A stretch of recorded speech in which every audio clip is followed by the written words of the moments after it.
Hey guys, this is Raghu Reddy here, and welcome to the show. On this episode, I have a special guest, and his name is Michael. Michael, welcome to the show. Hello, Raghu. Thank you for inviting me here. It's my pleasure. Awesome, awesome, fantastic, and thank you for being on the show. Michael, what do you do? I'm currently a financial services manager. Hmm. I was just promoted last July 1, so it's my first month right now. Wow, So I've been, congratulations on that. yeah, thank you. Fantastic, fantastic. Since how many years have you been into financial advising? So I'm in the industry for 5 years. It's my fifth year last July 1, Hmm. and it was an awesome journey. It's like an Wow. up and down journey. Well, that's awesome, awesome, fantastic, fantastic. So, Michael, what brought you into this field? Why did you become a financial advisor? So, what was the story behind that? So initially, I went to Singapore to work.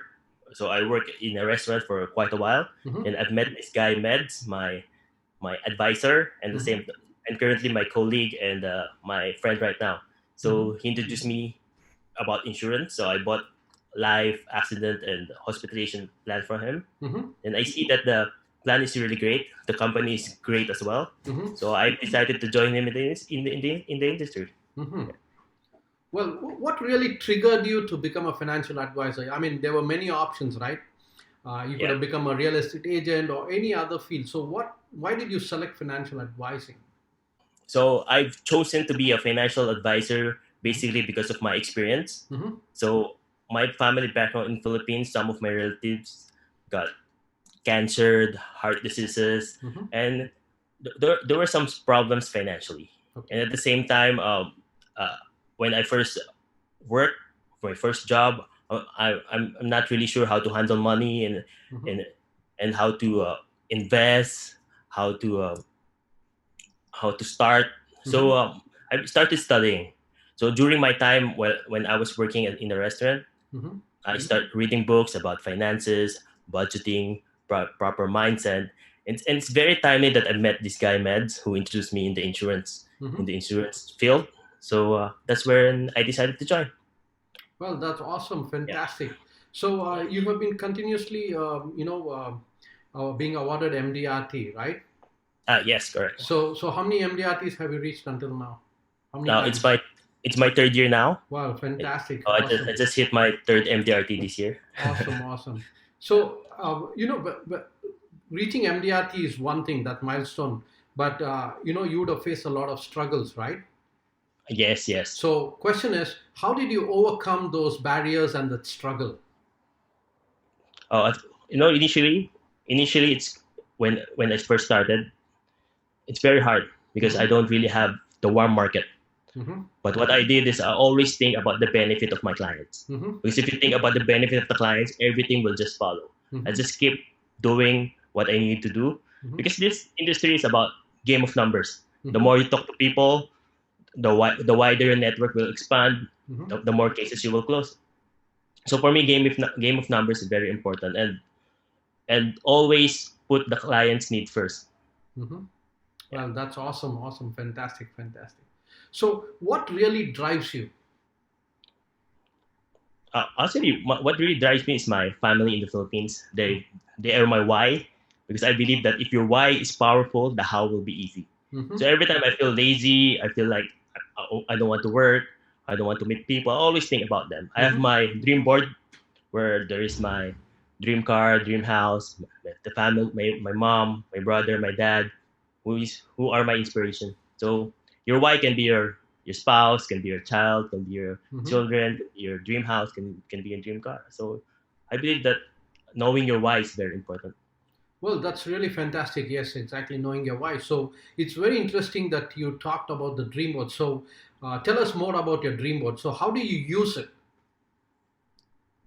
You, how do you I use my dream? Mm-hmm. Dream board. You got a dream board there, right? Dream board. So every morning when I wake up, I Mm-hmm. look at it. Mm-hmm. It's a thing that reminds me of my goals if Mm-hmm. and assess myself if I'm on track on this. Mm-hmm. So unconsciously, every day the decision you make is on your way to your dreams, right? Mm-hmm. So I'm trying to train my unconscious mind every single day, so Mm-hmm. until it becomes a habit. So just focus on it, focus on your why you're doing it. So in this industry, you must know your purpose. I think Hmm. purpose is a very important thing. Hmm. So yeah, that's Well, what my dream board is for. that's awesome, awesome, awesome. So you said you look at the dream board in the morning and you wire yourself up. But do you do it only once a day? Yeah, every morning and before I sleep. Oh, before you sleep. So two times a day. Yeah, That's fantastic. it Awesome. helps you become grateful as well because Hmm. gratefulness can boost your whole day. Well, awesome, awesome, awesome. So when you started out your journey, right? In the beginning, that was 5 years back, right? So when you started out, of course, you were new to the industry, and you said you didn't have warm market. So how did you really, get over those barriers? No, my strength is relationship. So I Mm-hmm. build relationship. I go to communities, but in that communities I don't really sell. Mm-hmm. If they ask me about my job, I'll tell them I'm a financial advisor, but I don't really sell. I'll build the relationship. So Mm-hmm. if they need something, they know I'm the advisor. They're gonna ask me, and I'm gonna tell them, okay, let's set an appointment for that. For example, I have a badminton community, I have a basketball community, Mm-hmm. I have a Filipino Chinese community Mm-hmm. where I mingle with them and build relationship. So that's actually my strength. I also have a lot of passerby clients from the Philippines. Mm-hmm. So my clients there are businessmen, Mm-hmm. architects, doctors, executives. So that's where I get my clients. Well, that's fantastic. Awesome, awesome, awesome. So what's your vision for the future? So my vision is to be with my clients all throughout. So Mm-hmm. that is my commitment to them. Mm-hmm. So now I'm still young, so I think I can be on every milestone of their lives. So that is my dream. So Well, maybe a year from now, I'm gonna be associate director, and 2 to 3 years from now, I'm gonna have my own agency. wow, that's awesome. Yeah. Fantastic, fantastic. So after this crisis, after this circuit breaker, the crisis, COVID crisis, everything has changed. Like definitely, the future is not going to be like the past. Yes. There's going to be a lot more new challenges, and of course, with challenges comes opportunities as well. So, Yeah. how are you geared up to meet those challenges? So I always think that in this time of crisis, our clients need us the most, Mm-hmm. especially for protection, sometimes for investment. Even in crisis, clients need protection. Even Mm-hmm. in crisis, clients need to plan for the future. Mm-hmm. So that's, I think, it's the best way to look at it. So this what you said. Every crisis there's an opportunity. Say Mm-hmm. there's an opportunity for us, and the same time there's opportunity for our clients. Mm-hmm. Fantastic, awesome, awesome, awesome. So, what would be your advice to a newcomer to this field?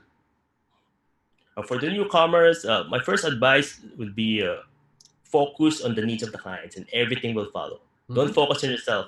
Because in this industry, the good thing about this industry is that when we sell a plan, we help ourselves, we help our clients, and we help the company as well. It's all Mm-hmm. win-win situation. Mm-hmm. Second is the one I've been telling you a while ago. Your why. Build your strong why. Yeah, because if your why is powerful, the how will be easy. The third one is make sure that your effort matches your goal. Because for most people, they want this goal, but they're not willing to do what it takes to achieve this goal. Mm-hmm. So we must be very conscious on what we are doing. So is it in line with our goal? And lastly, I think it's about proper mindset, because you can be very skillful, you can be good in presentation, in networking, but if you have the wrong mindset in the industry, I think you will not last, or you will not stay for long.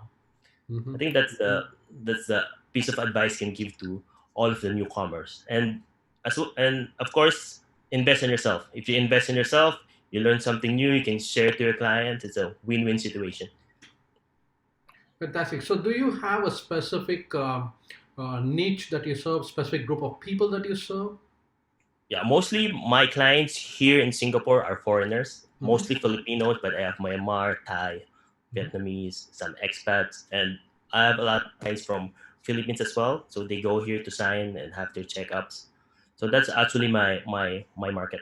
Mm-hmm. Okay, fantastic, awesome, awesome. So, if someone wants your services, how they can contact you. So on my Facebook, my name is Michael Pe. My Mhm. last name is Pe, Pe. On my LinkedIn account as well, same Mhm. name. Well, fantastic, awesome, awesome. So, Michael, it was really wonderful talking to you, and I mean, you really have an awesome vision there, and you have continuously achieved the benchmark of achieving MDRT, and you're doing really great there, and in making a difference in people's lives. So, I wish you all the best for your future, and continue to make a bigger difference in people's lives, and continue to grow yourself and build your own team. I wish you all the best for that, and Yeah, thank you. thank you for being on the show. Thank you very much. My pleasure to be here, Raghu. Thank you. See you.